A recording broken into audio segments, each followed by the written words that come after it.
హైదరాబాద్ మహానగరంలో అత్యాధునిక బస్టాండ్ను అందుబాటులోకి తీసుకొచ్చేందుకు ప్రభుత్వం ఆలోచన చేస్తోంది. ఇప్పుడున్న ఎంజీబీఎస్, జేబీఎస్లకు ధీటుగా నూతన బస్టాండ్ను నిర్మించాలని ఆర్టీసీ ప్రణాళికలు చేస్తోంది.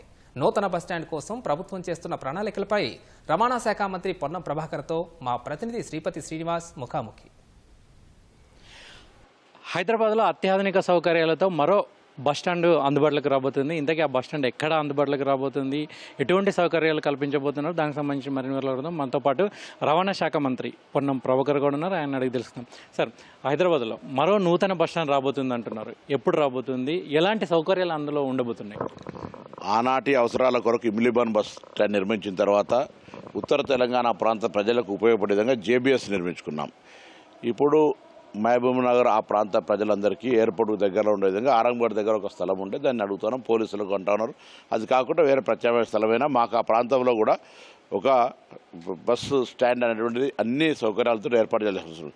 అది కాక రేపు ఫోర్త్ సిటీ, ఫ్యూచర్ సిటీ అనుకునే దగ్గర కూడా ఆర్టీసీ డిపోలకు కానీ బస్ స్టాండ్లకు కానీ స్థలం ఇవ్వమని ఇప్పటికే ప్రభుత్వాన్ని కోరినాం. ఎందుకంటే సిటీ ఎక్స్పాన్షన్ అవుతున్న కొద్దీ బస్ స్టాండ్లకు స్థలాలు దొరకడం అంటే కూడా ఇబ్బంది అవుతూ ఉన్నది. మారుతున్న కాలానికి అనుగుణంగా బస్సుల సంఖ్య పెరుగుతూ ఉన్నది.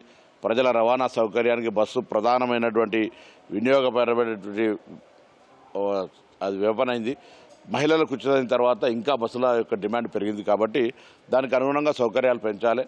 ఇప్పటికి కూడా బస్సులో డిలే ప్రాసెస్ ఉండొద్దని చిల్లర సంబంధించినటువంటి టికెట్లన్నీ ఒక బేసిక్ అమౌంట్గా చేయడము, దాని తర్వాత దాన్ని కూడా టెక్నాలజీ అడాప్షన్ చేసుకోవడము, ఎటువంటి ట్రావెలర్ ప్యాసింజర్కి ఇబ్బంది కలగద్దు, ఉద్యోగస్తులు కూడా ట్రాన్స్పరెంట్గా చేయాలనేటువంటి అనేక అధునాతనమైన విధానాలు తీసుకొని వస్తున్నాం.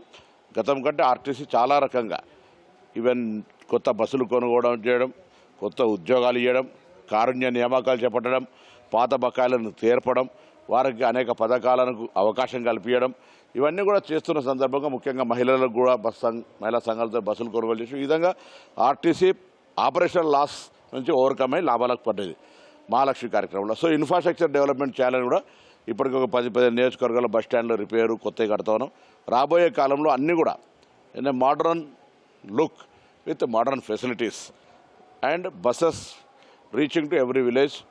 బస్సుల ప్రయాణికుల సౌకర్యము, కార్మికుల సంక్షేమము, ప్రయాణికుల సంక్షేమం, ఈ యొక్క ఆలోచనతో ముందుకు పోతా ఉన్నాం. ఈ ఆరంగర్లో నిర్మించేటువంటి బస్ స్టాండ్ రాష్ట్ర అంతర్రాష్ట్రకు సంబంధించినటువంటి బస్సులు ఆగే విధంగా ఉంటుందా? ఎన్ని ఎకరాల్లో నిర్మించే అవకాశం ఉంటుంది? దాని ప్రణాళిక తయారు చేయాలి. స్థలానికి సంబంధించి కొంత ప్రభుత్వం దగ్గర ఇంకా క్లారిటీ తీసుకోవాల్సి ఉన్నది. మేము అడుగుతూ ఉన్నాం. గౌరవ స్థానిక శాసనసభ్యుడు, ముఖ్యమంత్రి గారు, మేము అందరం కూడా అది ప్రయాణ అవసరాల కొరకే కాబట్టి పోలీసులకు సంబంధించి ఎక్కడ అవసరం ఉన్నా దానికి సంబంధించి తీసుకునే అవకాశం ఉంటుంది. వాళ్ళకి సంబంధించినటువంటి బటాలియన్స్ కావచ్చు, లేదా ఇతరత్ర అంశాలకు సంబంధించి కాబట్టి ఇది ప్రయాణికులకు అన్ని దిక్కుల జంక్షనల్, అటు right side, left side, centre అన్నిటికీ ఉపయోగపడే విధంగా జూబ్లీ బస్ స్టాండ్ కట్టమంటే అది జూబ్లీ ఇటు నిజామాబాద్ పోవడానికి, అటు వరంగల్ పోవడానికి, అటు కరీంనగర్ పోవడానికి 3 జంక్షన్ సెంటర్ ప్లేస్. ఇక్కడ కూడా అట్లనే నల్గొండ పోవాలన్నా, మహబూబ్ నగర్ పోవాలన్నా, దాని తర్వాత ఇంకా ఏ వైపున పోవాలన్నా కూడా ఇటు వికారాబాద్ సైడ్ పోవాలన్నా కూడా అదొక ఉపయోగపడే విధంగా ఉండాలనేది మా ఆలోచన. ఓకే, ఈ మహిళలకు మహాలక్ష్మి స్కీమ్ వచ్చిన తర్వాత బస్సుల సంఖ్య ఇంకా పెంచాల్సిన ఆవశ్యకత ఉందని మహిళలు అంటున్నారు. ఈ లెక్కన మనం ఇంకెన్ని కొత్త బస్సులు తీసుకురాబోతున్నాం?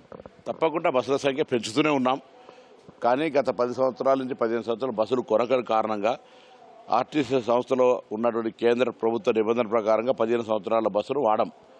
వాటి రిప్లేస్మెంట్కు సరిపోతా ఉన్నాయి. కొత్తవి కూడా ఇంట్రడ్యూస్ చేస్తూ ఉన్నాం. ఇంకా పెద్ద ఎత్తున కొనాల్సిన అవసరం ఉన్నది. ఆర్థికపరమైన ఇబ్బందుల వల్ల కొనలేకపోతున్నా. అందుకే మహిళా సంఘాల సహకారంతో బస్సులు కొనుగోలు చేస్తున్నాం. మళ్ళీ పట్టెలెక్కేయడం అనేటువంటి కొంత కష్టమైన పని. కానీ ప్రభుత్వ సహకారం, entire cabinet support, public support, డిపార్ట్మెంట్లో ముఖ్యంగా I appreciate my driver and conductors hard work and department management top to bottom అందరూ కూడా దీంట్లో ఇన్వాల్వ్ అయ్యారు కాబట్టి ముందుకు పోతా ఉన్నాం. తప్పకుండా RTC role model for entire country. Okay sir, thank you. ఇది మొత్తానికైతే హైదరాబాద్లో మరో అధునాతనమైనటువంటి బస్ స్టాండ్ అందుబాటులోకి రాబోతుంది. దాన్ని ఆరంగర్లో కట్టాలనే ఆలోచనలో ప్రభుత్వం ఉన్నట్లు తెలుస్తుంది. దానికి సంబంధించినటువంటి భూసేకరణకు సంబంధించినటువంటి పనులు కూడా చకచకా సాగుతున్నాయి అంటున్నారు. దాంతోపాటు ఆర్టీసీ అధునాతనమైనటువంటి ఎలక్ట్రిక్ బస్సులను కూడా కొనుగోలు చేయాలని చూస్తుందని రవాణా శాఖ మంత్రి పొన్నం ప్రభాకర్ గౌడ్ అంటున్నారు. కెమెరామెన్ రమణ మహేష్తో శ్రీనివాస్, ఈటీవీ న్యూస్, హైదరాబాద్.